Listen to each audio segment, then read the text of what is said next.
દેશદેવીમાં આશાપુરાના સ્થાનક માતાના મઢ સમીપે માતાના મઢ જાગીર અને ભુજના સમાજસેવક હેમલભાઈ માણેક પરિવારના સૌજન્યથી મેગા પદયાત્રી સેવા કેમ્પનું આયોજન કરાયું છે।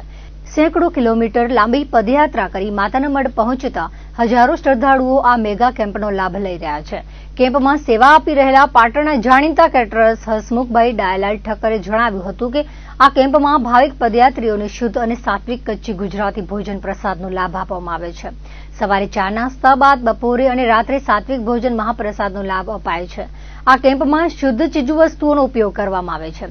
ભોજનની ગુણવત્તા સાથે બાંધછોડ કરવામાં આવતી નથી। અલ્પાહાર, ભોજન પ્રસાદ ઉપરાંત પદયાત્રીઓ માટે વિશ્વાસ મેડિકલ સહિતની તમામ સુવિધાઓ ઊભી કરવામાં આવી છે। સેંકડો કિલોમીટર દૂરથી પદયાત્રા કે સાયકલ યાત્રા કરીને આવતા માતાજીના ભાવિકોની સેવામાં સ્વયંસેવકોની ટીમ 24 કલાક કાર્યરત રહે છે। આમ તો અમે સુખપુરની અંદર તો ઘણા વર્ષથી આ કેમ્પનું કામ કરીએ અમલભાઈનું, પણ જે આ મેગા કેમ્પ છે એમ હું ગઈ સાલથી ચાલુ કર્યું, 2 વર્ષ થયા છે। અમારા જે આ કેમ્પ છે ને એની અંદરમાં ગુજરાતી રસોઈ, પાકી ગુજરાતી ખીચડી, કઢી, શાક, રોટલા, રોટલી, ભાખરી, નાસ્તામાં ગાંઠિયા, બુંદી, પૌવા, મીઠાઈમાં લાડુ, મોહનથાળ, બુંદી, શીરો અને બિલકુલ ઓરિજિનલ વસ્તુ વાપરીને જ બનાવવાનું, કોઈ જાતનું કોઈ વસ્તુમાં કેમિકલ ના સમજ્યા।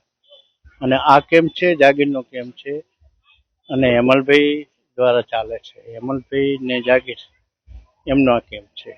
માતાના મઢ જાગીર ટ્રસ્ટ તરફથી અહીં સુંદર આયોજન થાય છે।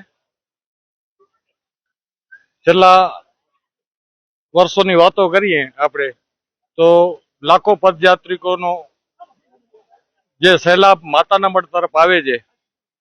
સુરજબારીના ઓલા છેડે પહેલા નંબરનો કચ્છનો કેમ્પ હોય તો આ અંતિમ નંબરનો જે સેવા કેમ્પ છે પદયાત્રીઓનો, તો આ માતાના મઢ જાગીર ટ્રસ્ટનો કેમ્પ છે।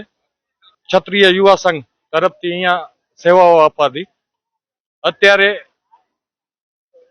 સેવાઓ હેમલભાઈ માણેક, મનોજભાઈ ભાનુશાલી, મુરાદસિંહ જાડેજા, રાજુભાઈ સોની સહિતની ટીમના અસંખ્ય સેવકો અહીં સેવા આપી રહ્યા છે।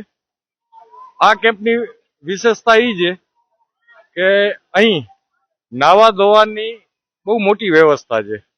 અહીંથી નાઈ અને સીધો મંદિરમાં પ્રવેશ કરી શકે છે।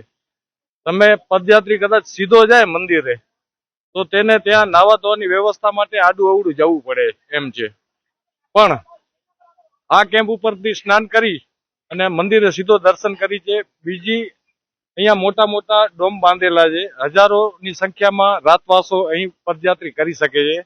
સવારના 5 વાગે મંગલા આરતીમાં માતાજીના કપાટ ખુલે ત્યારથી કરીને રાત્રિના 12 વાગ્યા સુધી મંદિરના કપાટ નવરાત્રી દરમિયાન ખુલ્લા હોય છે। એટલે આ બહુ મોટી વ્યવસ્થા છે। માતાના મઢથી કરીને ભૂત સુધીમાં અસંખ્ય કેમ્પો છે। તમામ સેવાના બેગદારીઓ સેવા આપી રહ્યા છે, પદયાત્રીઓને સેવા કરી રહ્યા છે।